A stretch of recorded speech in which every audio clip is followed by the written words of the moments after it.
खैरियत से हैं? किसी सी क्लास थी अभी आपकी इससे पहले? हाँ, एडवांस प्रोजेक्ट मैनेजमेंट की। तो इसमें कोई टूल वगैरह पढ़ रही प्रोजेक्ट मैनेजमेंट का या अभी नहीं?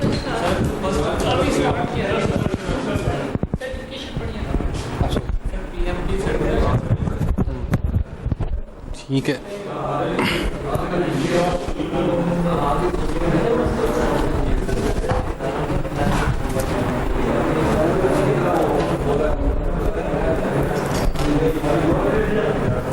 हाँ जी बॉस, सही है, सेट है। करें स्टार्ट अगर थके नहीं हुए या बिल्कुल ही थके हुए हैं, थके हुए कौम में हैं। चलें कोई नहीं, फ्रेश कर देते हैं। Okay ji, last time HRM के अंदर जहाँ ख़त्म किया था कि in today's age which is based on technology, और इसमें बहुत ज़्यादा इनोवेशंस आ गई हैं, सारी चीज़ें कंप्यूटर के ऊपर हो गई हुई हैं। तो इस एज के अंदर ह्यूमंस को मैनेज करने के लिए थोड़ा सा हमें कोई डिफरेंट चीज़ करनी पड़ेगी, बिकॉज जो मिलेनियल जनरेशन कह रहे हैं जिसको, कि ये बच्चे ये डिफरेंट तरीके पे सोचते हैं। जब ये लोग जॉब करने आएंगे इनकी सोच डिफरेंट होती है, इनका the way they act is different, और उसमें हमें HRM प्रैक्टिसेस को डिफरेंट तरीक़ों से देखना पड़ेगा। सो बेसिक इंट्रोडक्शन है आज ह्यूमन रिसोर्स मैनेजमेंट। मैंने जनरली तो लास्ट टाइम आपको बताया था। So you need smarter businesses. अब ये कि you have smarter people around, ठीक है। एक छोटा बच्चा होता है, वो एक बहुत कम एज के साथ उसको टेक्नोलॉजी और सब चीज़ों के बारे में पता होता है, नॉलेज इनके पास बहुत ज़्यादा है, ठीक है। सो इसलिए we need to, when we have smarter people, we need to have the smarter solutions for them, ठीक है। वो they will come up with smarter solutions for everything. So इसका मतलब ये है कि अगर आपके बिजनेसेस स्मार्टर होंगे तो इसका मतलब है ग्रोथ स्मार्टर होगी। पहले ये एटीट्यूड हमारा हुआ करता था कि हम लोग किसी बंदे को जब जॉब पे हायर करते थे तो हम उसको बॉस के पास सबसे पहले आके क्या कहता है बॉस कि ये काम तुम देखो, तो ये काम करो और इस काम को इस तरह करो। तो डिफरेंस क्या आया? एक आपने यंग बच्चे को उठाया बाहर से, मार्केट से, अगर आपने उस बच्चे को वही काम कराना है जो आपको आता है, तो इनोवेशन कहाँ से आएगी, नई चीज़ कहाँ से आएगी? आप ये नहीं कहते कि उस बच्चे को ये कहना चाहिए कि bring new ideas, bring up with something new. हम उसको एक्सेप्ट करते हैं क्योंकि वो चेंज ला रहा है ना। सो ये जो सबसे इम्पॉर्टेंट जो चीज़ होती है ना ह्यूमन रिसोर्सेज में, इंसानों में, इंसान का माइंड सेट चेंज करना, दिमाग चेंज करना। मेरा ये यहाँ पे जो एफर्ट है वो ये नहीं होता कि आपको कुछ चीज़ नहीं सीख लें। पहली चीज़ ये होती है कि जो आपने कुछ सीखा हुआ है ना, पहले आपको उसको भुलाऊं कैसे, दिमाग से निकालें कैसे। माइंड सेट से बहुत ज़्यादा मैं आपको इस एग्ज़ाम्पल दूंगा कि दुनिया में सबसे ज़्यादा गाड़ियाँ किस मुल्क में बनती है? जापान में, इंडिया में नहीं, जापान में सबसे ज़्यादा बनती है। और गाड़ी जिस मटेरियल से बनती है वो क्या होता है? लोहा, आयरन कोर। और जापान में आयरन कोर कितनी है निकलती है ज़मीन से? थोड़ी नहीं, ज़ीरो। दुनिया की रिचेस्ट कंट्रीज़ में आ रहा है। दुनिया में सबसे ज़्यादा गरीब कंट्रीज़ कहाँ की हैं? अफ्रीकन कंट्रीज़ है, ठीक है। दुनिया में सबसे ज़्यादा आयरन कोर अफ्रीका से निकलता है। गाड़ियाँ कितनी बनाते हैं वो? Zero. So just mind set के लोगों का जो माइंड सेट है वो चेंज हो जाए ना। चेंज होती है ना, उसको कोई आप में से एक्सेप्ट नहीं करता। एक जनरल रूल है, आप अपने ऑफिस में जाएं आज और अगले दिन अगर कोई आपकी चीज़ें मार्कर या इधर उधर कोई इधर रख देता है, अपनी जगह पे नहीं है, तो आपको टेंशन हो जाती है। बल्कि सबसे बड़ी बीमारी तो ये बीमारी है, वट एवर यू से, मोबाइल है। मैं 2 मिनट के लिए आपके मोबाइल को राइट लेफ्ट के गायब कर दूँ, आप पैनिक स्टेट पे चले जाते हैं सारे कि हुआ क्या है। Because we cannot accept change as human beings. हमारे दफ्तर में कोई नई पॉलिसी आएगी, कोई नया टूल कहेंगे, आप हाथों से पहले फाइलें लिख रहे हैं। अगर आपको कहेंगे नहीं, अब आप जो है ये एक ई-डॉक होती है डॉक्यूमेंटेशन के, आप सारी फाइलें आज के बाद पेपरलेस एनवायरनमेंट में हम इलेक्ट्रॉनिकली भेजेंगे, तो आप पैनिक में आते हैं कि ये कौन सा नया सिस्टम आ गया, ये तो नहीं हम सीख सकते, इसमें कोई ख़राबी होगी। सो ये जो चेंज एक्सेप्ट करना है ना, इसी तरह आप लोग यहाँ सारे लोग बैठे हुए हैं। मैं हमेशा एग्जांपल देता हूँ एक फ्रॉक की, कि अगर किसी फ्रॉक को किसी खोलते हुए पानी में डालेंगे ना, किसी कंटेनर में, तो वो रिएक्ट करेगा, एकदम से जंप कर, चेंज है ना, एकदम पानी गर्म है वो रिएक्ट करके बाहर जंप करता है। लेकिन अगर उसी फ्रॉग को आप किसी ठंडे पानी के कंटेनर में डालें और आहिस्ता आहिस्ता पानी को हीट करते जाएं, आहिस्ता आहिस्ता चेंज होती जाती है, तो एक टेम्परेचर आ जाता है कि the frog is going to die of its own death without even knowing it.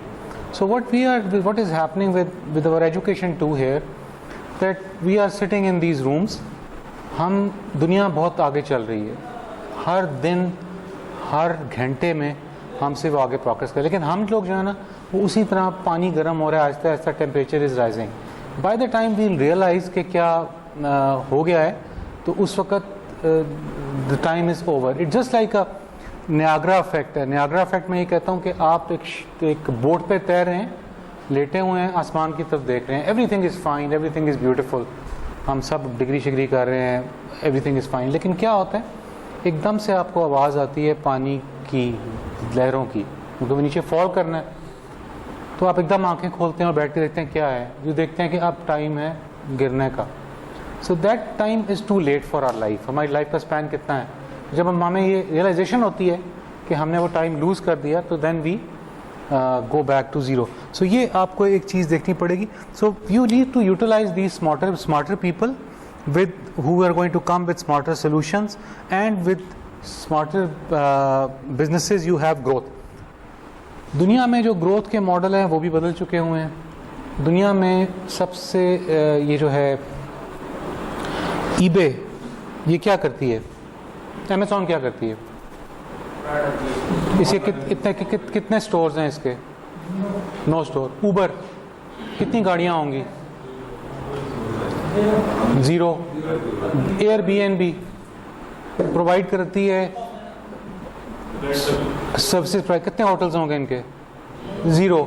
सो अब क्या हो रहा है, ट्रांसफॉर्मेशन हो गई है into the way we realise business के।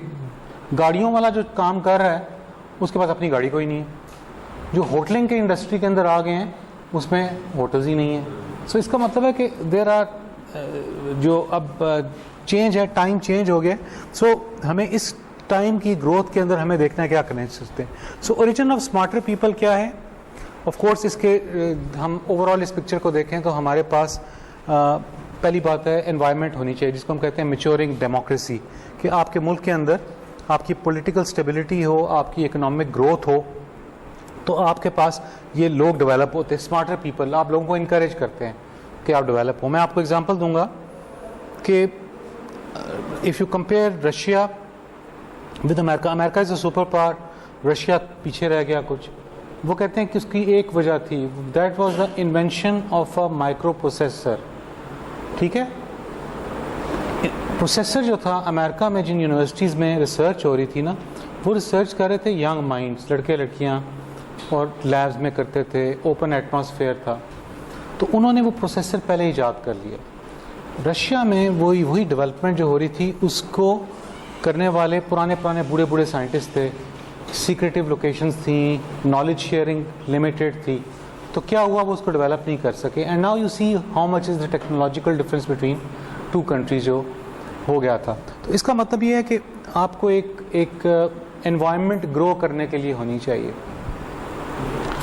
एनवायरनमेंट का मतलब ये होता है, मैं आपको इसकी बात बताऊंगा, हमारे लोगों में या इंसानों में कोई कमी नहीं होती, गरीब लोग हों, अमीर हों, जैसे उनमें कमी नहीं होती। अगर आप उनको एनवायरनमेंट नहीं देंगे ना तो वो ग्रो नहीं करते। इसकी एग्जांपल मैं देता हूँ, एक होता है ट्री का नाम होता है बॉन्जाई ट्री। बॉन्जाई छोटा सा ट्री होता है, गमले में लगा होता है, उसी के बीज को अगर आप लगा दें ज़मीन के अंदर, दबो दें, तो वो दरख्त बन जाता है। ठीक है, आपने क्या दिया, आपको एनवायरनमेंट दी उस दरख्त को ग्रो करने के लिए, लेकिन उसी तरह अगर उसने आपको छोटे से गमले में लगा दिया, एनवायरनमेंट कम है, so there is nothing wrong with people, there is something wrong with the system which is being provided to you for growing. So आपको comfort level देने ज़रूरी हैं, speak from the heart, freedom of expression, लोगों को encourage करना है HR में कि आप अपने आप को एक्सप्रेस करें। हम कहते हैं ना, बॉस के सामने जाते हुए डरते हैं कहीं नाराज़ ना हो जाए। हम मीटिंग्स में बोलते नहीं हैं कि हमने गलत बात की तो पता नहीं क्या क़यामत आ जाएगी। हाँ, इसमें ये इम्पॉर्टेंट बात है कि बात करने का जो तरीका, जिसको हम HR में कम्युनिकेशन स्किल्स की बात भी करते हैं, वो ये होता है कि किस बात को किस तरीके से किया जाए ना। मैं बॉस के पास जाता हूँ और मुझे पता है, this has happen to me many times, कि मुझे पता है वो गलत है। अब मैं उसके मुंह पे जाके कहूँगा सर ये आपने जो प्रपोजल ये बनाया है ये गलत है, ठीक है, तो वो क्या करेगा? वो रिएक्ट करेगा, नहीं ये ठीक है, डिफेंसिव हो जाएगा अपने आप को, ज़ाहिर है बॉस है वो, और गुस्सा भी आ सकता है और आपके अगेंस्ट भी हो जाएगा, ये बंदा क्या बात करे। लेकिन वही बात जब मैं उसके सामने जाके ऐसे करता हूँ कि सर आपने जो प्रपोजल बनाया है इट इज़ वेरी नाइस, मैंने भी कुछ काम किया, आप देख लें, शायद आपको पसंद आ जाए। Now you are giving that person an opportunity to look at a better proposal, ठीक है, तो वो देखता है, अगर उसको पसंद आएगा तो वो उसको अडॉप्ट कर लेगा, राइट, अगर फॉल्ट होगी तो बता देगा। So the way you communicate, हर नेगेटिव चीज़ को आप जो है पॉजिटिव तरीके के ऊपर उसको बयान कर सकते हैं, ठीक है ना। इसी को मिसाल दो,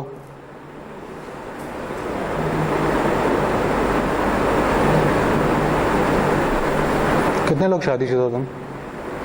हाथ खड़ा करो, डर के हाथ खड़ा करें। बीवी तैयार शार होके आई हो ना और तुम्हें लग रही हो जहर, तो क्या तुम कहते हो जहर लग रही हो, तो क्या होगा? दफा हो जाओ, ये है। तुम इसको अच्छे तरीके से कैसे कहोगे? You are looking very nice, लेकिन आपने जो दूसरा वाला कपड़े पहने थे ना उसमें और ज़्यादा ज़बरदस्त लगते हो। अब मसला ये कि आपने वो चाहते भी हो वो चेंज करें, आपने अपनी बात कह भी दी और ये भी नहीं बताया कि तू जहर लग रही है। सॉरी, माइंड तो नहीं कर रही ना? ऐसे ही होता है घरों में। तो ये टेक्निक है, आप लोग आहिस्ता आहिस्ता सीखेंगे जो जो एज ज़्यादा होगी। So speak from your heart. इतने प्यार से ना, हाँ मुझे पता,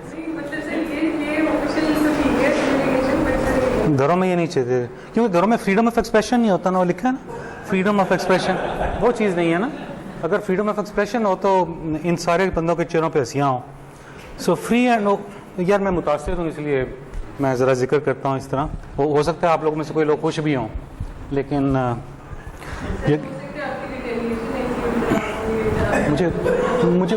मुझे गुस्सा नहीं आता।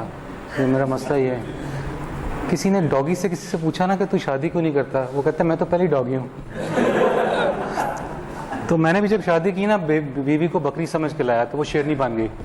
तो अब इसमें मेरा तो कोई कसूर नहीं है ना, मैंने तो अच्छा ही फैसला किया था। एनीवे, फ्रीडम ऑफ एक्सप्रेशन होना चाहिए घरों में भी।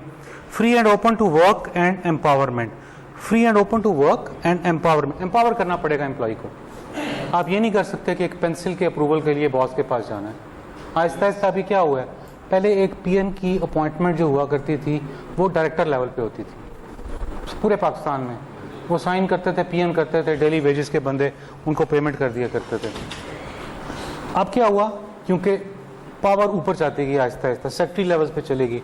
अब पीएन की फाइल अप्रूवल के लिए प्राइम मिनिस्टर साइन करते कि उसका अप्रूवल चाहिए कि to appoint peons in the organisation. अब आपने क्या किया, आपने ऑर्गेनाइजेशंस का सेंट्रलाइज कर दिया, डिसेंट्रलाइजेशन ख़त्म की। ठीक है, आपका ख्याल ये था कि मैं सारी चीज़ें कंट्रोल करूं, लेकिन इस तरह होता नहीं। तो आपको ये देखना है कुछ काम डिसेंट्रलाइज होने चाहिए, कुछ नहीं है। फॉर एग्जाम्पल, अगर फाइनेंशियल अप्रूवल्स को कई दफ़ा मैं बहुत डिसेंट्रलाइज हमने करके देखा तो करप्शन ज़्यादा हो गई, क्योंकि एक लाइन मैन जो था वो भी जो पैसे उसको मिलते थे 10,000 पैटी कैश के, तो वो जो है वो अपने घर का सौदा लेके आता था, राइट, खर्च नहीं करता था। So you need to also have check and balances कि आप लोगों ने उस अमाउंट्स को कैसे खर्च किया है। तो अगर आपके चेक बैलेंसेज स्ट्रांग है ना, फिर आप जितनी मर्जी डिसेंट्रलाइजेशन कर लें। लेकिन अगर वो वीक हैं तो इन सिस्टम को एम्बेड करने के लिए आपको थोड़ा सा टाइम चाहिए होता है।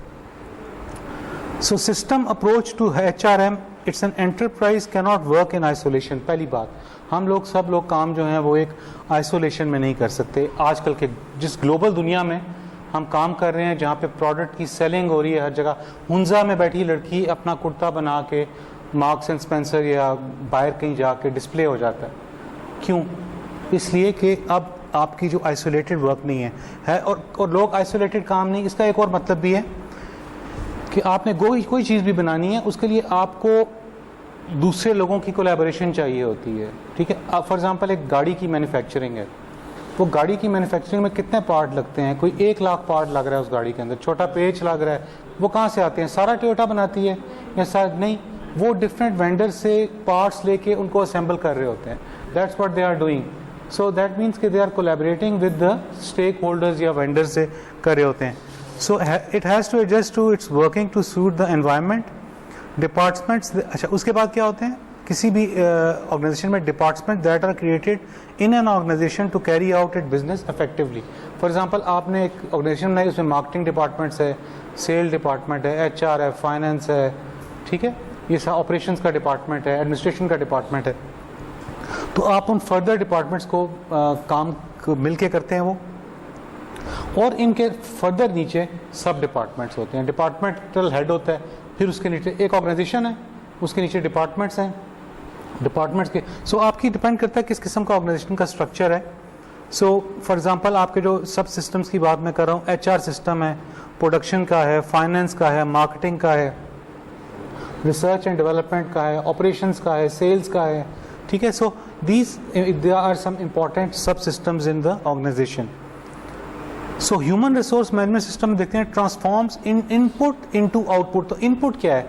लोग हमारी इनपुट है इसमें, ठीक है, कोई रॉ मटेरियल तो इनपुट नहीं है ना. हमारे एचआर की इनपुट इंसान है, और हमें उनको क्या करना है? Convert into a productive human resource, कि वो ऑर्गेनाइजेशन के विजन, उसकी डायरेक्शन, लास्ट टाइम जो मैंने आपको कही थी फोकस होना चाहिए ना एक साइड, उसको लेके आगे चलेंगे. So HR systems interact closely with all the sub systems. अब हम करते हैं, हमारा जो नया एचआर सिस्टम है वो आइसोलेशन में काम नहीं करता, हम उसको नाम देते हैं HR business partner. HR business partner का मतलब ये है कि वो आपके बिजनेसेस के अंदर पार्ट बनेंगे, क्योंकि ऑर्गेनाइजेशन का काम है कि अपने बिजनेस को ग्रो कराना. एचआर के बंदे का काम, एचआर बिजनेस पार्टनर का मतलब है कि वो बंदा जो ऑपरेशंस में काम कर रहा है या किसी डिपार्टमेंट में काम कर रहा है, जो उसको हेल्प चाहिए ताकि वो कर सके. हाशिम नाम है ना, जनरल शफकत, मैं याद भूल गया मैं. हाँ, पूछने की जरूरत नहीं है जनरल साहब, आप तो वैसे ही जा सकते हैं, हम क्लास रोक लेते हैं थोड़ी देर. अच्छा,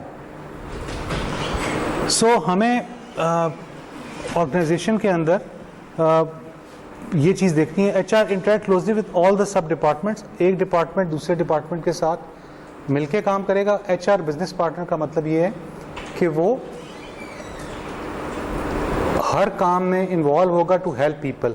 खाली हायरिंग या फायरिंग का काम नहीं है, ठीक है ना. एचआर का डराने का काम नहीं है. काफ़ी ऑर्गेनाइजेशन के अंदर एचआर से लोग डरते हैं, एचआर के लोग अपने आप को सुपीरियर भी समझते हैं. ऐसा नहीं है, होना चाहिए, ऐसा नहीं होना चाहिए. HR should be helping you people all. अगर आप में कोई डेफिशिएंसी है तो आपकी ट्रेनिंग कराएंगे, वो आपको डेवलप करवाएंगे, तो ये एचआर का फंक्शन होना चाहिए. So quality of people in all sub system depends upon the policies of HR system. तो क्वालिटी ऑफ पीपल जो आप लेके आते हैं ऑर्गेनाइजेशन में, उसके रिक्रूटमेंट जिस तरह आप करते हैं, उसका भी एक तरीका है. रिक्रूटमेंट ये नहीं कि एचआर रिक्रूटमेंट करके आपको पकड़ा दे बंदा. आपने रिक्वायरमेंट भेजी, मुझे ये बंदा चाहिए, आपने किया जी कि अच्छा इसको ये चाहिए बंदा, आपने उसकी स्पेसिफिकेशंस देखी, नेट से उठाई, एडवर्टाइज की, बंदा आया, आपने इंटरव्यू किया, इसके पास भेज दिया. ऐसा नहीं है. जिस लाइन मैनेजर ने कहा है मुझे इस चीज़ की रिक्वायरमेंट है, उसको मेंबर होना चाहिए उस कमेटी का. एक होना चाहिए सिर्फ बंदा एचआर का, एक बंदा किसी दूसरे डिपार्टमेंट का होना चाहिए, ताकि वर्सेटैलिटी हो जाए. तो जब 3 बंदों का ग्रुप किसी बंदे को वैल्यूएट करेगा, एक जिस बंदे को चाहिए एक्चुअली उसका होना ज़रूरी है, एचआर का भी होना ज़रूरी है, और साथ साथ एक और डिपार्टमेंट, ताकि ओवरऑल दूसरे डिपार्टमेंट के पर्सपेक्टिव से भी देखें कि इस बंदे के अंदर पोटेंशियल है या नहीं. तो हमें एम्प्लॉय करते हुए quality of HR, quality people लेके आए आपके सामने. सो हम जब इस पे पहुंचते हैं तो हमने देखना है कि हमारी ऑर्गेनाइजेशन का एक डिज़ाइन है वो कैसा होना चाहिए, जिसको ओडी कहते हैं हम लोग. सो उसकी कंपोजिशन क्या है, उसकी प्लेस क्या है, how do we design these systems, ठीक है. सो प्लेस एंड कंपोजिशन का मतलब ये है कि आप ये देखें कि ये इंडस्ट्री है, तो ये कौन सी इंडस्ट्री है? कपड़े बनाने की. ये वाली आईटी टेलीकॉम इंडस्ट्री हो गई, ये फैशन इंडस्ट्री हो गई, मेडिकल हो गई, होटलिंग हो गई. सो आपने ये जब भी ऑर्गेनाइजेशन स्ट्रक्चर डिज़ाइन करेंगे तो हर टाइप ऑफ बिजनेस को देखते हुए उसका ऑर्गेनाइजेशन स्ट्रक्चर डिज़ाइन फ़र्क होगा. जो हॉस्पिटल का डिज़ाइन है वो फैशन इंडस्ट्री में नहीं चल सकता, ठीक है ना। So you have to define कि समझ आ रही है सबको। फॉर एग्जाम्पल आपका कोई इवेंट मैनेजमेंट का है, इवेंट का कोऑर्डिनेटर है, इवेंट प्लानर है, क्लाइंट सर्विस इवेंट मैनेजर है, इवेंट का असिस्टेंट है, फिर इवेंट की कोऑर्डिनेटर आपको चाहिए, इवेंट को प्लान करना चाहिए, इवेंट के मैनेजर को देखनी चाहिए, क्लाइंट सर्विस प्रोवाइड करनी चाहिए, ठीक है। इवेंट की हो रहा हो तो उसमें क्या असिस्टेंस प्रोवाइड करनी चाहिए। सो अगर मैं एक जो जैसा खाने वाली इंडस्ट्री है, आपके फंक्शंस होते हैं, उनमें अगर हम कोई इवेंट अरेंज करें तो उसमें ये आपको डिफरेंट ऑर्गेनाइजेशन स्ट्रक्चर चाहिए।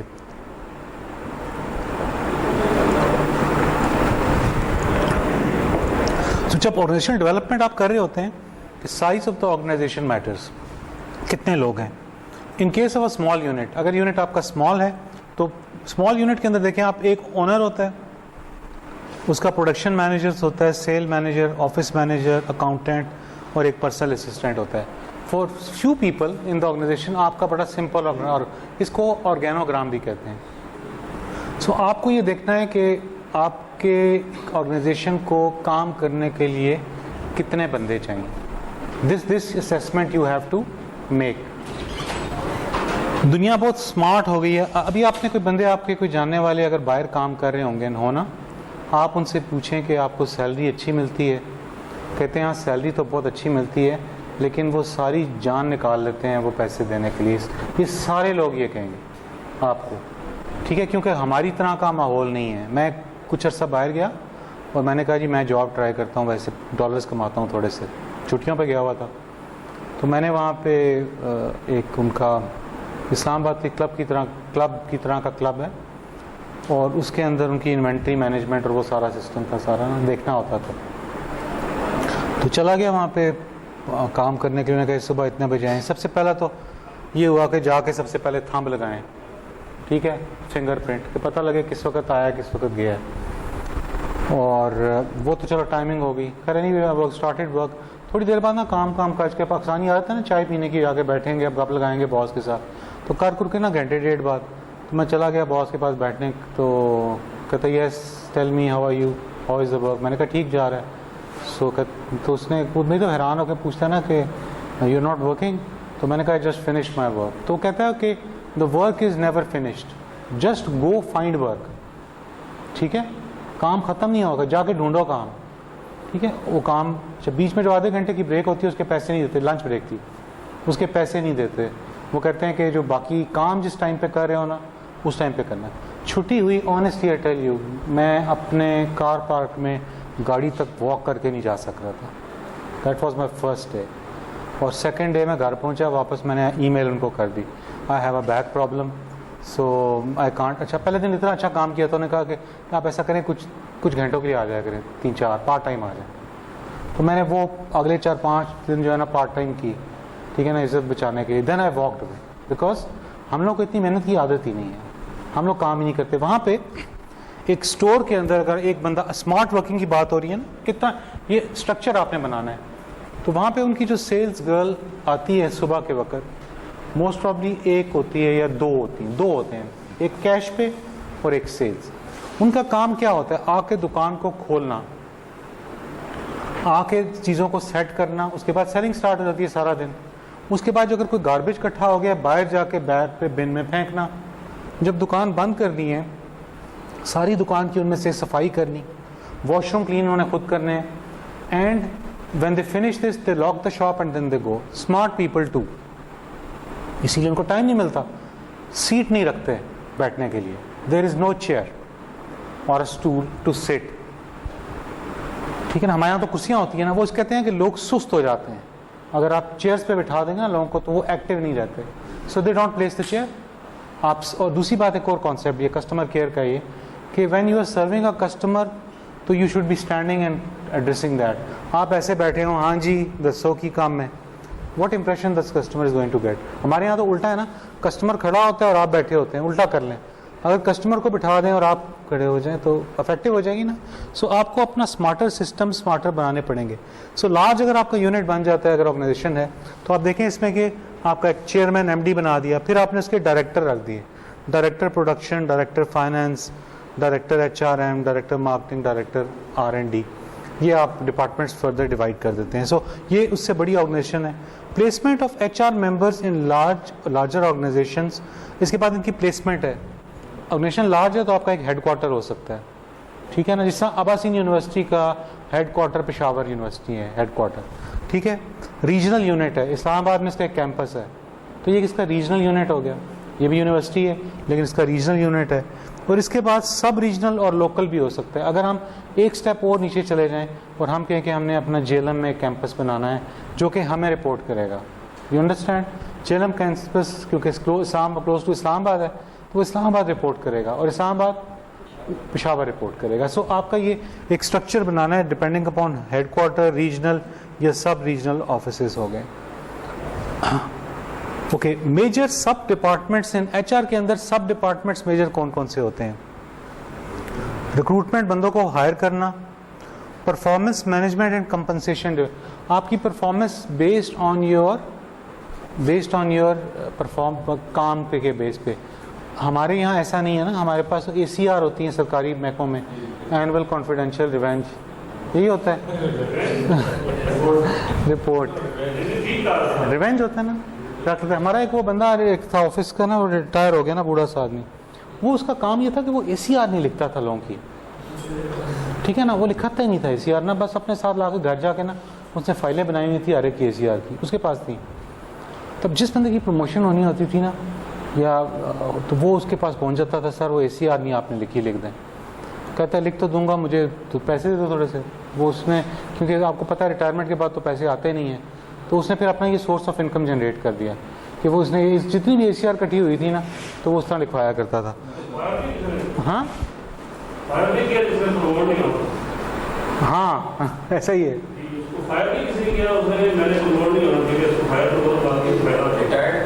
रिटायर्ड था ना, हाँ उससे भी तो मैनेज किया। बाकी है ऐसे एक जैसे 1000 होते हैं मीर, यहाँ ऐसे लोगों की कमी नहीं, एक ढूंढो 1000 मिलते हैं, ठीक है, तो ऐसा ही है। सो आपको ये देखना है। अच्छा, परफॉर्मेंस में हम लोग, और ACR का प्रॉब्लम ये है कि उसमें it's not based on KPIs, performance indicator पे बेस्ड नहीं होती है।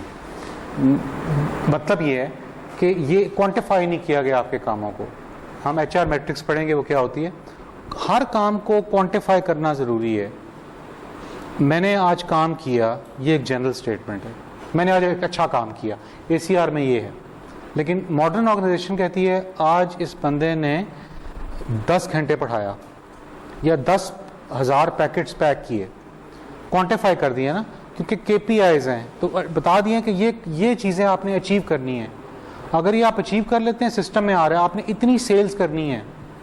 सेल्स हम ACRs में था, ये बंदा बहुत अच्छी सेल्स कर रहा है, ऑफिसर ने क्या किया, टिक मार्क कर दिया, good good good good. ACR ज़बरदस्त हो जाती थी, हर एक की ज़बरदस्त हो जाती थी, किसी की ख़राब ACR होती नहीं थी, क्योंकि नेगेटिव ACR होती थी वो दोबारा उसको जाती थी, बतानी पड़ती थी उसको कि नेगेटिव क्यों है। तो ऑफिसर्स ऐसा करना नहीं चाहते, तो सबको एवरेज देते थे या अच्छी देते थे। दीज आर द 2 कैटेगरीज जो कि अभी भी एक ऐसे ही करते हैं। लेकिन अब ये है कि आप जो बंदा ज़्यादा काम करता है उसको उसके प्रॉफिट मिलना चाहिए, उसके मुताबिक सैलरी इंक्रीज़ हो रही है। तो ये तो नहीं कि BPS 19 ग्रेड से 20 में जाना है तो 19 ग्रेड में 100 बंदा है, सारा 20 में जा रहा है। परफॉर्मेंस चाहे किसी की ख़राब है या अच्छी है। ये गवर्नमेंट वैसे कुछ प्लान कर रही थी, रीऑर्गेनाइजेशन ऑफ ये जो आपका ब्यूरोक्रेसी है वो इसी सिस्टम के ऊपर के परफॉर्मेंस बेस्ड आपकी आगे से। तो क्या होता है जब आप ये क्वांटिफाई करेंगे तो जिस बंदे ने आप में से 100 में से जिस बंदा ज़्यादा काम करता है उसको पैसे मिलने चाहिए ना, परफॉर्मेंस। तो हम लोगों ने अपने डिपार्टमेंट के अंदर ना ABCD ग्रेडिंग रख दी हुई है परफॉर्मेंस की, कि अगर आपके पास 5-6 बंदे हैं तो आपने उनको ग्रेड भी करना है। सो आप कहते हैं सारे अच्छे हैं, लेकिन आप उनको ABCD कैटेगरी में रखेंगे ज़बरदस्ती, ठीक है। अब उनमें हो सकता है इंक्रीमेंटल फ़र्क हो, लेकिन एक को सैलरी की 30% इंक्रीज़ है, ठीक है ना, दूसरे को 25% है उससे काम, ठीक है। सबको इंक्रीज़ होगी लेकिन उनमें फ़र्क होगा बेस्ड ऑन द परफॉर्मेंस। शुक्रिया यार जी।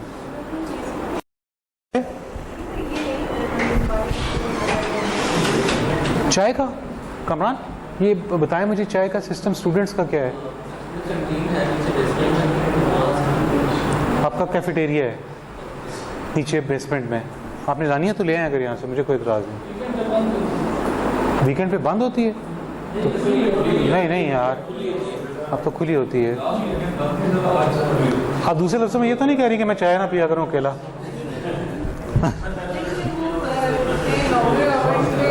हाँ, एक और नहीं, आप ब्रेक ले लिया करें ना। लेकिन मेरा ज़रा पढ़ाने का तरीका थोड़ा सा फ़र्क है। मैं बजाय आपको 1 बजे ब्रेक देने के, मैं आपको 1:30 बजे फारिग कर दूंगा। ब्रेक नहीं लेंगे, ठीक है? ठीक है। कितने खुश हुए हो कसम से। इसका भी रीज़न है लॉजिकल। ये ऐसे नहीं है, दुनिया में कहते हैं कि क्लास की ड्यूरेशन, माय सन डॉक्टर आप पढ़ेंगे अब्रॉड, वो हर ड्यूरेशन लेक्चर की 45 मिनट की होती है। पता है आपको? ये दुनिया का स्टैंडर्ड है। एक दिन में एक लेक्चर की ड्यूरेशन 45 मिनट है। ये उन्होंने बनाया हुआ है। 45 मिनट के बाद समझ आना बंद हो जाता है। सो ये इंसान का नेचर। और वो कहते हैं कि आफ्टर एवरी 5 मिनट्स ना, आप कुछ सेकंड के लिए, आफ्टर एवरी 7 मिनट्स आप स्टूडेंट्स को एक ब्रेक करें। ब्रेक मीन से कोई जोक कर दें, कोई बात कर दें ऐसी, ताकि वो फ्रेश हो जाएं। सो ये हमारे टीचिंग या ट्रेनिंग की टेक्निक्स की टेक्निक्स में आते हैं हमारे, क्योंकि टीचिंग में प्रोफेशन में टीचर्स ही लोग रहे होते हैं। तो अगर वो ट्रेनर भी रहे हो ना, तो उसका फ़ायदा हो जाए कि उसमें ये टेक्निक्स बताई जाती हैं कि हाउ टू कीप कंसंट्रेशन। आपके देखा होगा कुछ टीचर्स ऐसे होते हैं, पढ़ाते जाते हैं, आपको समझ आ नहीं आ रही, अब सोए हुए हैं सब है। So, क्योंकि इंपॉर्टेंट चीज़ ये है क्लास में समझ आना। जिस वक्त आपको समझ आना नज़र आ जाते शक्लों से, I don't want to teach at that time to anyone. किसी को भी नहीं पढ़ाना चाहिए, आपको समझ ही नहीं आ रहा, आपके दिमाग से गुजरता रहता है। तो इसलिए ड्यूरेशन है। तो that is why I don't give a break, but we'll finish at 1:30 around, ठीक है? So then is payroll wing, training and development. जब कोई बंदे को आपने देखा कि ये बंदा जो है वो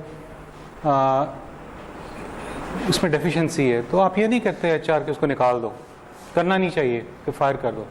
उसको ट्रेन करना, उसको डेवलप करना भी आपकी जिम्मेदारी है ना। आपने कहा है ना, ये आप ऑर्गेनाइजेशन को अपनी फैमिली की तरह समझें। तो फैमिली में अगर कोई वीक हो बच्चा, तो आप उस पर ज़्यादा मेहनत कर लेते हैं ना, तो आप उसको ट्रेनिंग एंड डेवलपमेंट कर दें, ट्रेनिंग कर दें। अगर बिल्कुल उसके बाद भी फारिग हो, तो फिर और प्रॉब्लम है कि जिन बंदों ने रिक्रूट किया था, आपकी रिक्रूटमेंट एचआर के विंग की, उनका प्रॉब्लम है। आप अपने पे प्रॉब्लम लें एचआर, ये ना करें। आपने उस बंदे को रिक्रूट जब किया था तो आपको पता नहीं था कि इसमें कैपेबिलिटीज़ हैं, उसमें क्या कैपेसिटी है। जब आपने सारी वो चीज़ें देखी हैं तो वो बंदा ठीक है।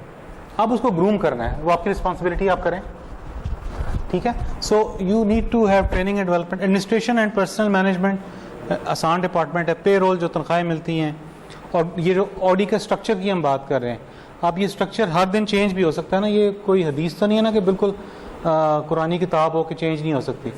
ये चेंज हो सकता है डिपेंडिंग अपॉन लोग ज़्यादा हो गए, लोग कम हो गए, वर्कलोड ज़्यादा हो गया, वर्कलोड कम हो गया। आप देखते हैं ये टेलीकॉम कंपनीज आती हैं, बहुत ज़्यादा बंदे एकदम से हायर करना शुरू करती हैं, लुट मच जाती है।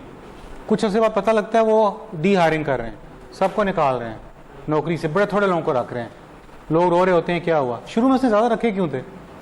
आपको वो क्योंकि सिचुएशन पे उसने देखा, उसने पैसे कमाने हैं, उसने कहा काम ज़्यादा हुआ, ज़्यादा बंदे रखो, काम कम हुआ। जैसा कोविड में लोगों को फारिग कर दिया, थोड़े से लोग रख लिए। So then there is a welfare department जो कि लोगों के वेलफेयर के काम करता है। Then there is a legal wing. Girlfriend का फ़ोन आ गया, कभी नहीं रोकूंगा। Legal wing, organisational department, organisational development department, OD, organisational development department, ठीक हो गया? OD, training and development, training and development, और ऑर्गेनाइजेशनल डेवलपमेंट।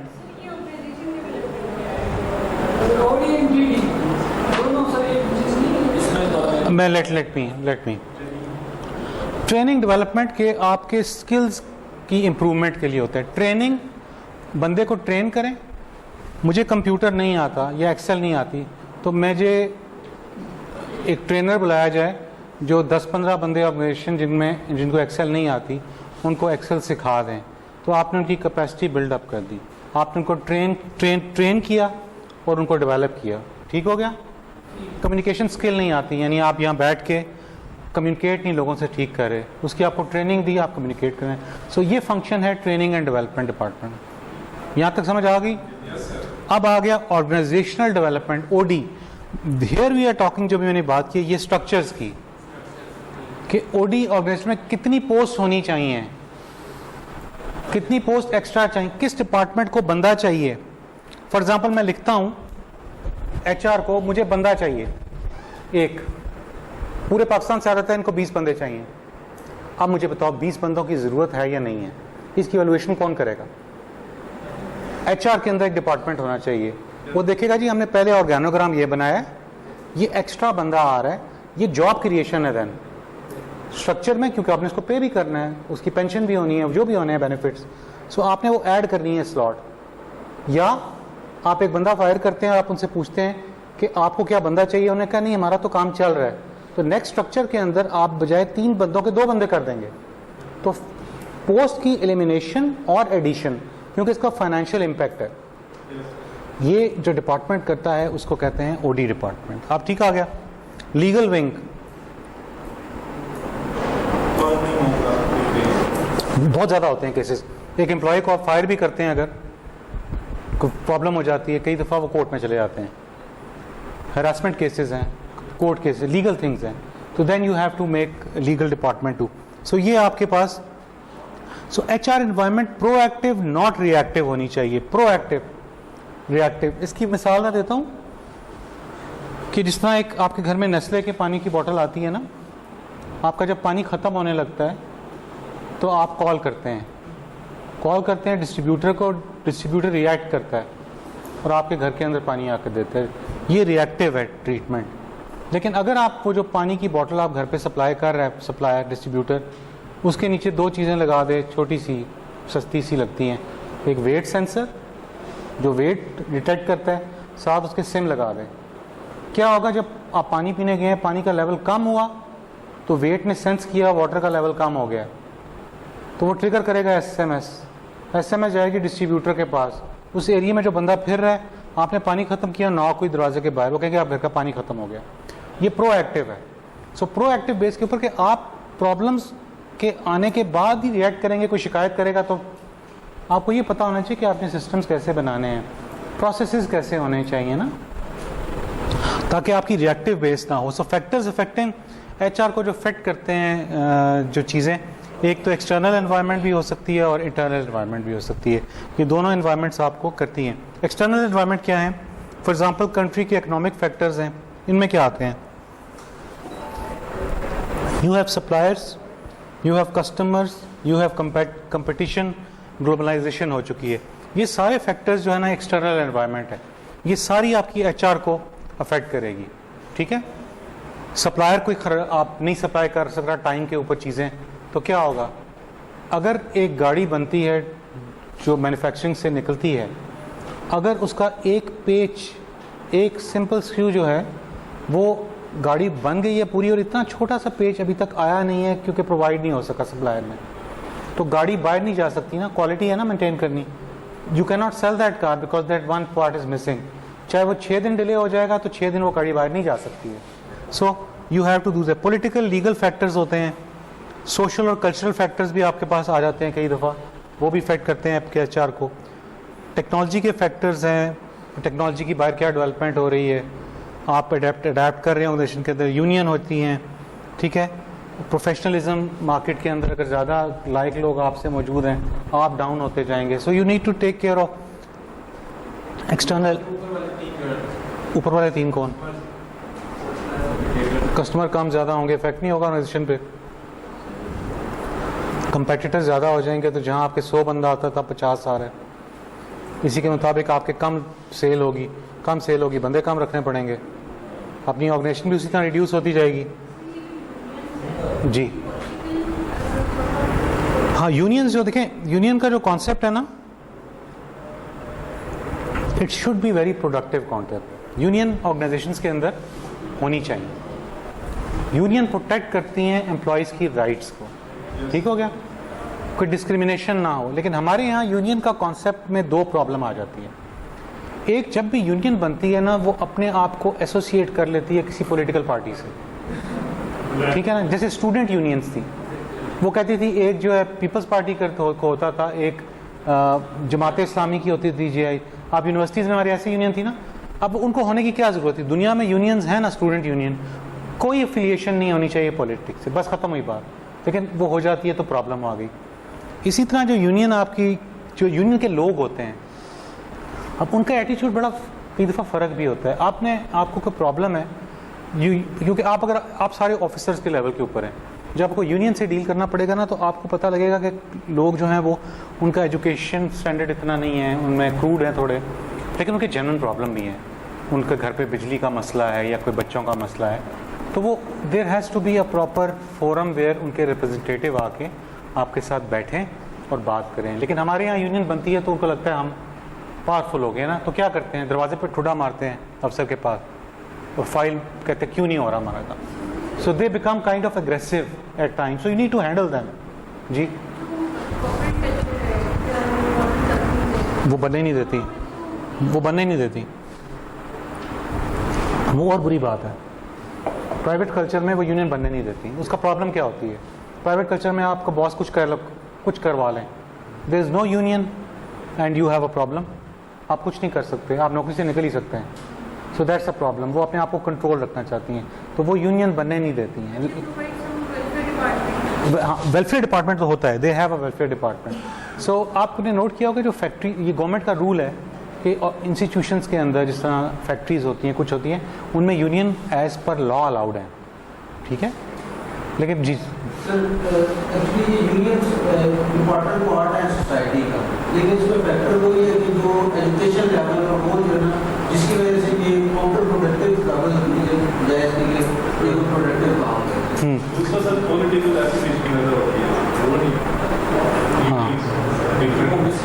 हाँ, उसमें यार ये देखें ना, एक एंगल आपका बिल्कुल ठीक है, आई टोटली एग्री, ऐसे ही होता है। लेकिन आप देख सकते हैं कि यार हम, एक बंदा अगर गरीब है, पढ़ने लिख नहीं सका, उसको तालीम नहीं मिली है, इसका मतलब है जो मैंने शुरू में बात की थी, उसको एनवायरनमेंट नहीं मिली ग्रो करने के लिए।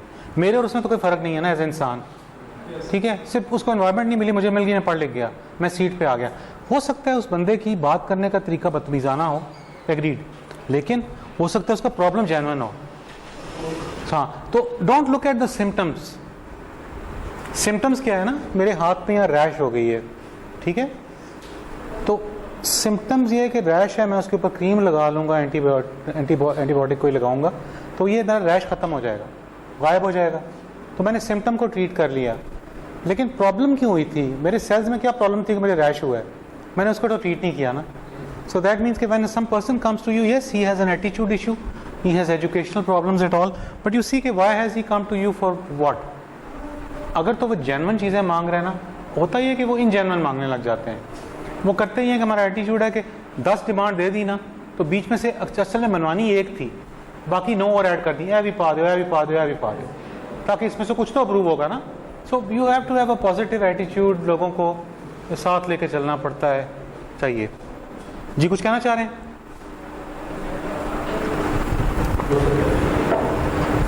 ठीक है जी। सो ये एक्सटर्नल एनवायरनमेंट हो गई। इंटरनल एनवायरनमेंट आपके क्या होते हैं कि आपके पास आपका मिशन क्या है, एक्सपैंड ग्लोबली टिल 2025। हर ये कंट्रीज़ का भी विजन होता है। आप किसी पाकिस्तानी से पूछें ना, किसी चाइनीज़ से पूछें आप कि आपका विजन क्या है, हर चाइनीज़ जो काम कर रहा होता है ना यहाँ दफ्तरों के अंदर, वो कहेगा मेरा विजन ये है कि 2025 में हम सुपर पावर बन जाएं। ये हर चाइनीज़ का विजन है, सफाई करने वाले से लेके ऊपर, और वो इसी में चीज़ में लगा हुआ है, और देख रहे हैं आप प्रोग्रेस होती है। आप हमारे पाकिस्तानी किससे पूछ लें, वो कहेगा पता नहीं पाकिस्तान रहेगा भी 2 साल बाद, यानी टूटी ना जाए। सो हमारा विजन नहीं है ना कि where do you want to see है। इतने 5 ईयर प्लान बने हैं, एक 5 ईयर प्लान हमारा ख़त्म हुआ, आप उसको एक स्टेप और आगे ले जाएं, और ले जाएं, डेवलप ही होता रहता मुल्क। तो हमारे यहाँ डिटेरेशन इसीलिए होती है कि ऐसी, तो you have to have that mission and vision. बता कुछ कह रहे थे आप? सॉरी, मैं गया पढ़ने के लिए, तो वहाँ पे चाइनीज मेरे पास आ जाता है, वो बड़े आराम से पूछे चाइना के लिए गए पढ़ने के लिए, यहाँ क्यों आए? जी हाँ, बेहतर लगी है, नहीं उन्होंने बड़ा माइंड करके पूछा, उनके अंदाजे से मुझे ये लगा कि दे have a ruling sort of, उनका अंदाज भी इससे पता। साहब ने इन्फर भी ये कर रहे थे कि यार हम तो बड़े सुपीरियर हैं, बिल्कुल तुम्हारे साथ बैठे, तुमको तो जानना चाहिए यहाँ क्या करना है।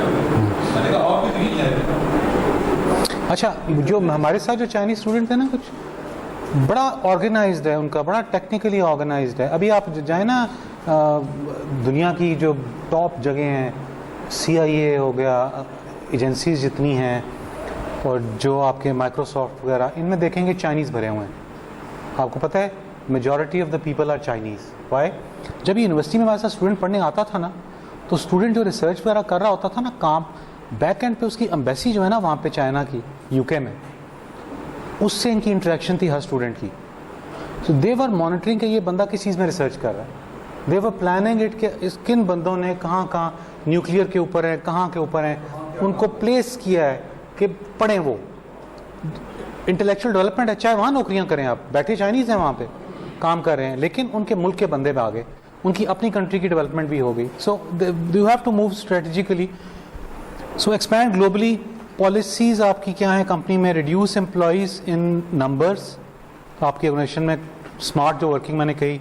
ऑर्गेनाइजेशनल कल्चर कैसा है आपका? ऑर्गेनाइजेशनल कल्चर ये है कि कैसा ओपन कल्चर है, क्लोज कल्चर है, स्ट्रिक्ट एनवायरनमेंट है, लिबरल एनवायरनमेंट है, ठीक है, रिटेंशन ऑफ लॉयल एम्प्लॉयज़ है। कल्चर ये होता है ऑर्गेनाइजेशन का कि मैं, अगर आप सोचें कि ये कुछ लोगों को इंसान समझ लें, यूफोन एक बंदा है, उसका नाम है, टेलीनॉर एक बंदा है, जोंग एक बंदा है, ठीक है ना, मोबिलिंक एक बंदा है, अभी सारे बंदे हैं। तो मैं देखता हूँ ना, जब इन बंदों को, यूफोन को देखता हूँ बंदा है, हाँ यार ये आम लोगों को डील कर रहे हैं, उसका कल्चर बना हुआ है ना कि ठेले वाला भी यूफोन का कनेक्शन ले रहा है। टेलीनॉर को देखता हूँ तो यंगर जनरेशन डांस वगैरह कर रहे हैं, ट्रेंडी उस किस्म की लुक आती है, तो ऑर्गेनाइजेशन ने अपना कल्चर बना लिया। अगर मैं इसी तरह देखूंगा मोबिलिंक को, हाँ जी ये गोल्फ प्लेइंग वाले चीफ एग्जीक्यूटिव टाइप, तो एक कंपनी ने अपना, ये जो कल्चर की बात होती है ना, क्या नज़र आता है लोगों को आपकी कंपनी में, तो this is what is called a culture. Loyal employees को आपने रिटेन करना है। ऑर्गेनाइजेशनल कन्फ्लिक्ट होते हैं आपके, उसको आपने देखना होता है। Address the problems either earlier और लेटर, डिपेंड करता है कौन सी प्रॉब्लम्स है। सो एक ऑर्गेनाइजेशन के अंदर HRM में आपकी जो एनवायरनमेंट्स होती हैं दो किस्म की हैं, एक्सटर्नल एनवायरनमेंट और आपकी इंटरनल एनवायरनमेंट, ठीक है। सो एक सेकेंड। सो HRM का नेक्स्ट हम जो लेक्चर स्टार्ट करेंगे, विल स्टार्ट विद, अभी तक तो मैंने बात की थी ह्यूमन रिसोर्स पे, HR क्या होता है। अब इसके साथ जो M लग गया है वो है मैनेजमेंट, ठीक है, कि इसको मैनेज कैसे करना है इनको। तो then we look at HRM। Now will see a video, पुराने स्टूडेंट ने शायद देखी होगी, लेकिन नए स्टूडेंट के लिए मैं इसको ऑन करूँगा और देन वील डिस्कस दिस।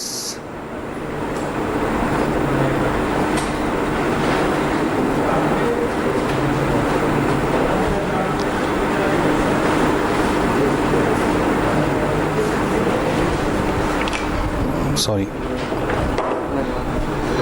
लगाओ इस लगा दे, किधर है यार?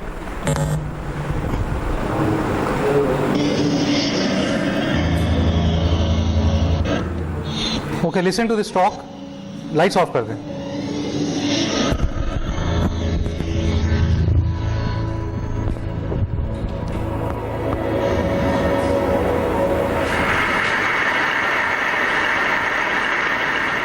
I'd like to take you to another world, and I'd like to share a 45-year-old love story with the poor living on less than $1 a day.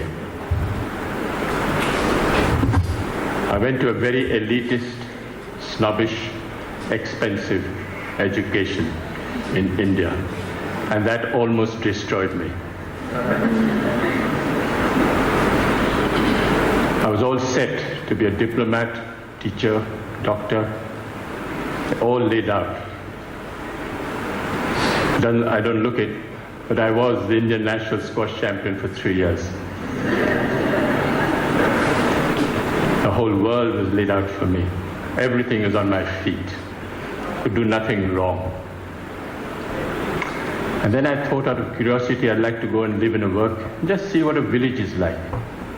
So in 1965, I went to what was called the worst Bihar famine in India, and I saw starvation, death, people dying of hunger for the first time. It changed my life. Came back home, told my mother, I like to live and work in a village. Mother went into a coma. What is this? The whole world is laid out for you, the best jobs are laying out for you, and you want to go and work in a village? I mean, is there something wrong with you? I said, no, I've got the best education, it made me think, and I wanted to give something back in my own way. What do you want to do in a village? No job, no money, no security, no prospect. I said, I want to live and dig wells for 5 years. Dig wells for 5 years? You went to the most expensive school and college in India and you want to dig wells for 5 years? She didn't speak to me for a very long time because she thought I'd let my family down. But then I was exposed to the most extraordinary knowledge and skills that very poor people have, which is never brought into mainstream, which is never identified, respected, applied on a large scale. And I thought I'd start a barefoot college only for the poor. What the poor thought was important would be reflected in the college. Went to this village for the first time. Elders came to me and said, are you running from the police? I said, no. You failed in your exam? I said, no. You didn't get a government job? I said, no. What are you doing here? Why are you here? The educational system in India makes you look at Paris and Delhi and Zurich. What are you doing in this village? Is there something wrong with you you're not telling us? I said, no. I want to actually start a college only for the poor. What the poor thought was important would be reflected in the college. So then they gave me some very sound and profound advice. They said, please, don't bring anyone with a degree and qualification into your college. So it's the only college in India where if you should have a PhD or a master's, you are disqualified to come. You have to be a cop-out or a washout or a dropout to come to our college. You have to work with your hands. You have to have a dignity of labor. You have to show that you have a skill that you can offer to the community and provide a service to the community. So we started the Barefoot College and we redefined professionalism. Who is a professional? A professional is someone who has a combination of competence, confidence and belief. A water diviner is a professional. A traditional midwife is a professional. A traditional bone setter is a professional. These are professionals all over the world. You'll find them in any inaccessible village around the world. And we thought that these people should come into mainstream and show that the knowledge and skills that they have is universal. It needs to be used, needs to be applied, needs to be shown to the world outside that these knowledge and skills are relevant even today. So the college works following the lifestyle and work style of Mahatma Gandhi. You eat on the floor, you sleep on the floor, you work on the floor. There are no contracts, no written contracts. You can stay with me for 20 years, go tomorrow. And no one can get more than $100 a month. You come for the money, you don't come to the Barefoot College.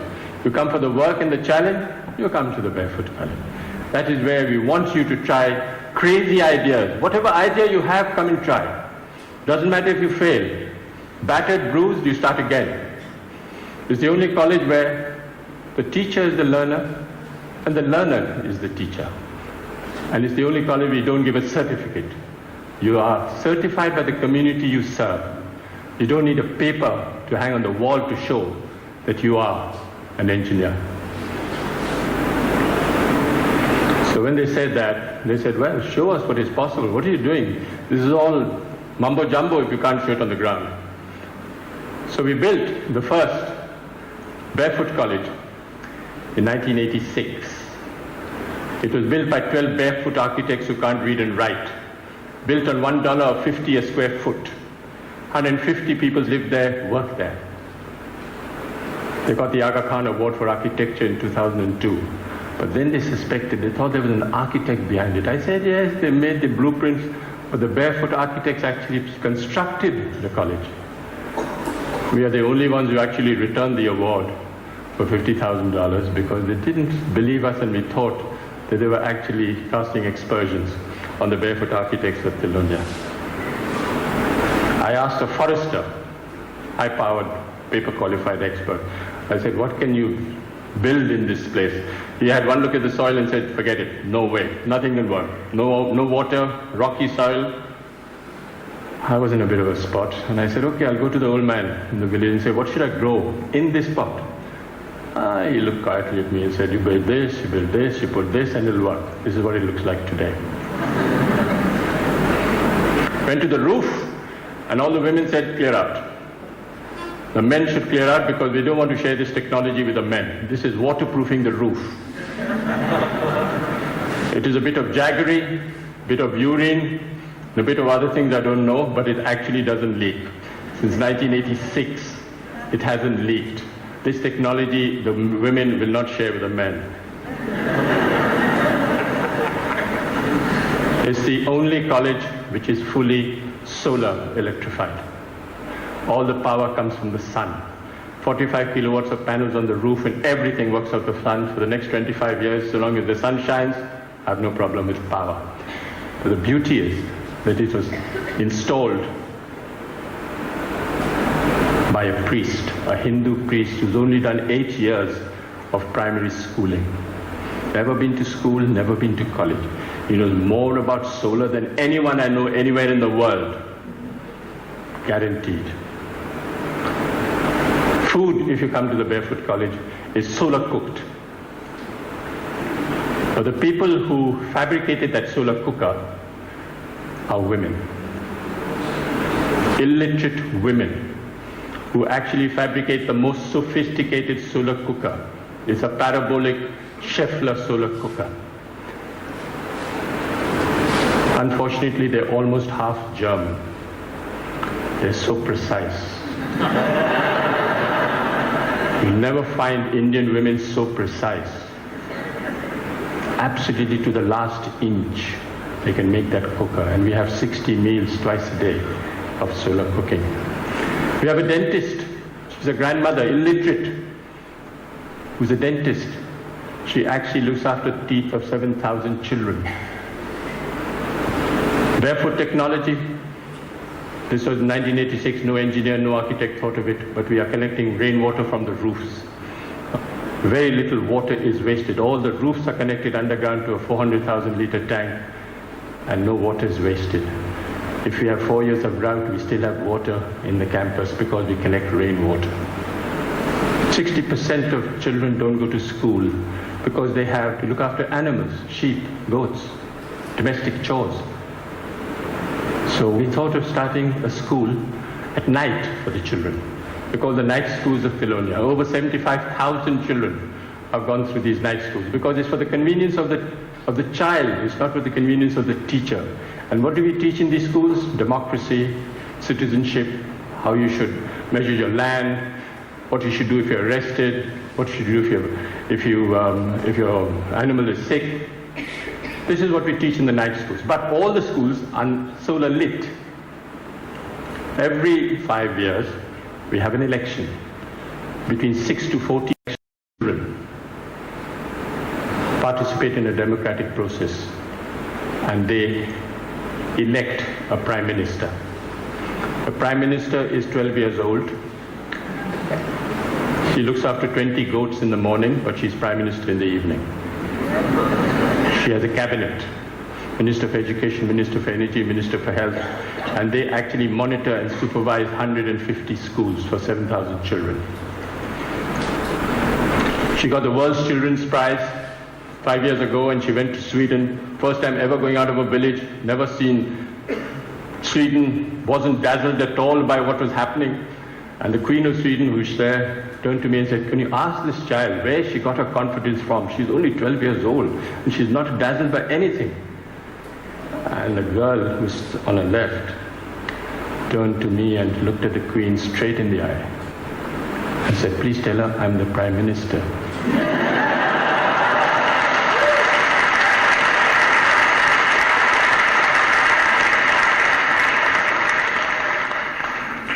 Where this percentage of illiteracy is very high, we use puppetry. Puppet is the way we communicate.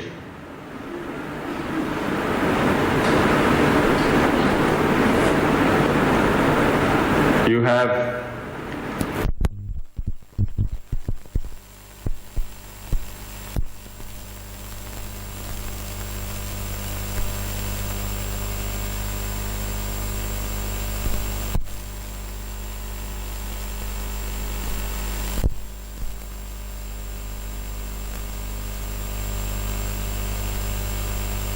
go down and there's a friction between the teacher and the parent. The puppet calls the teacher and the parent in front of the whole village and says, shake hands, the attendance must not drop. These puppets are made out of recycled World Bank reports.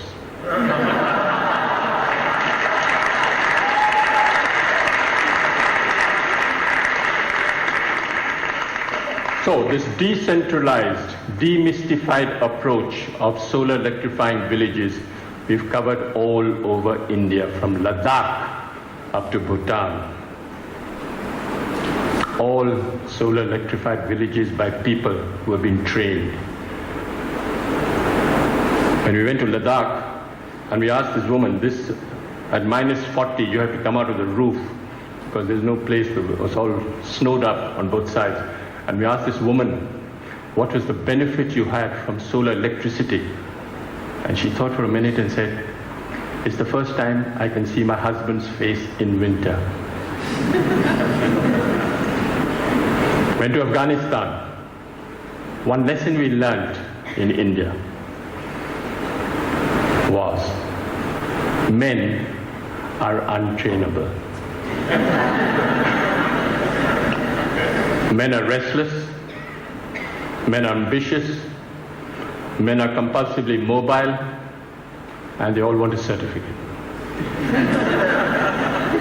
All across the globe you'll have this tendency of men wanting a certificate. Why? Because they want to leave the village and go to a city looking for a job. So we came up with a great solution. Train grandmothers. What's the best way of communicating in the world today? Television? No. Telegraph? No. Telephone? No. Tell a woman.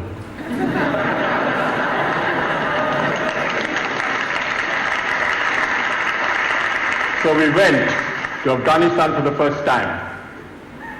And we picked 3 women and said, we want to take them to India. They said, impossible. They don't even go out of their room, then you want to take them to India. I said, I'll make a concession, I'll take the husbands along as well. So I took the husbands along. Of course, the women were much more intelligent than the men. In 6 months, how do we train these women? Sign language. You don't use the written word. You don't use the spoken word. You use sign language. And in 6 months, they can become solar engineers. They go back and solar electrify their own village. This woman went back and solar electrified the first village, set up a workshop. The first village ever to be solar electrified in Afghanistan were by the 3 women. This woman is an extraordinary grandmother, 55 years old, and she solar electrified 200 houses for me in Afghanistan, and they haven't collapsed. She actually went and spoke to an engineering department in Afghanistan and told the head of a department the difference between AC and DC. Didn't know.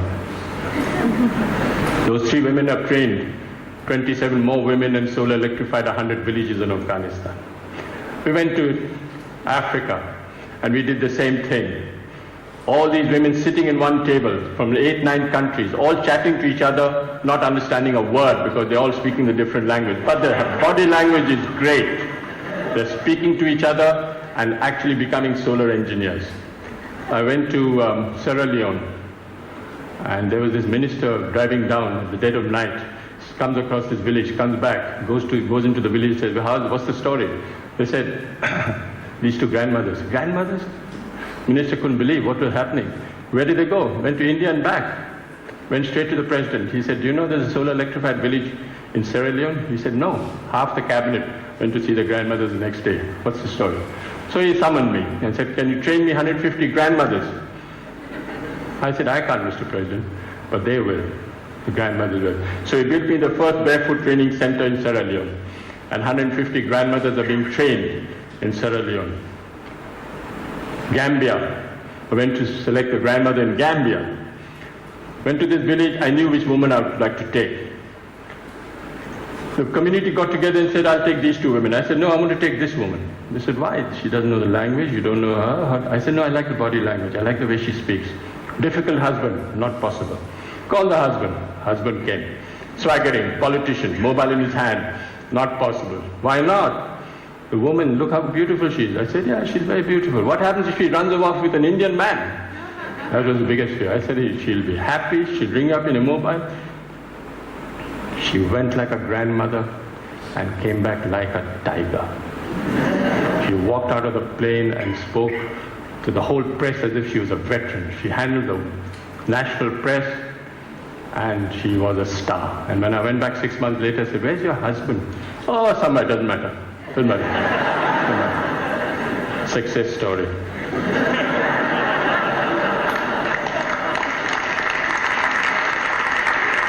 I will just wind up by saying that I think you don't have to look for solutions outside. Look for solutions within and listen to people. They have the solutions in front of you. They're all over the world.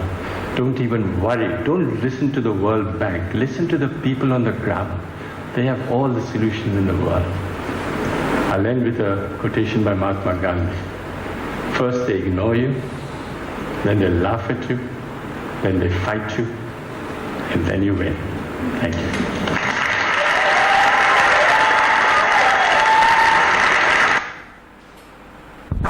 हाँ जी, क्या समझ आता है इससे? Light on कर देंगे. So what is this? किसने कहा कि ask the people on the ground. लोगों से पूछें जो कि सामने है, HR, कि क्या सॉल्यूशंस हैं चीज़ों के. ये बड़े बड़े सॉल्यूशंस लेके आना, कोई SAP, ERP, ये सिस्टम लगा देंगे, ये लगा देंगे, जब तक कि किसी चीज़ की फाउंडेशन बेसिक ना ठीक हो ना. जिस तरह पानी चाहिए तो दीवार, उन्होंने अपनी छत को टिल्ट कर दिया, रेन वाटर आता है और नीचे ग्राउंड में जा रहा है, पानी इकट्ठा हो रहा है, सोलर कुकिंग हो रही है. दूसरी चीज़ हमने HR में बंदों में क्या देखी, not the people with the degrees. उन्होंने कहा जो PhD है हम उसको अलाउ ही नहीं करते हैं. They are looking for people having the skills.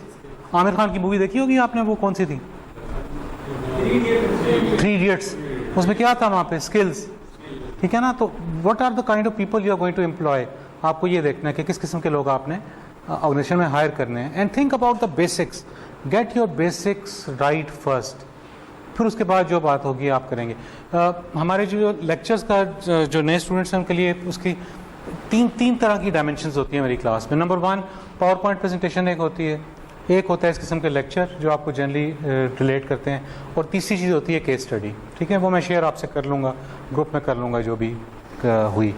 तो this is how I teach. कोई आपका क्वेश्चंस हो तो पूछ लें आप, अदरवाइज आज का लेक्चर इतना ही है. Any question? पेपर भी आपका इसी पैटर्न पे होता है. ठीक है, तो पेपर का ना सोचें, ना नंबरों का सोचें. हाँ जी, मैंने आज आपको ना थोड़ी देर बाद घंटे तक मैं आपके सारे लेक्चर्स गूगल ड्राइव में जो भी आज के हैं और नेक्स्ट भी जो होते जाएंगे, स्लाइड्स वगैरह सब कुछ जो भी पढ़ाता रहूँगा ना, वो लेक्चर्स वो गूगल ड्राइव में शेयर कर लूँगा आपसे व्हाट्सएप ग्रुप के अंदर.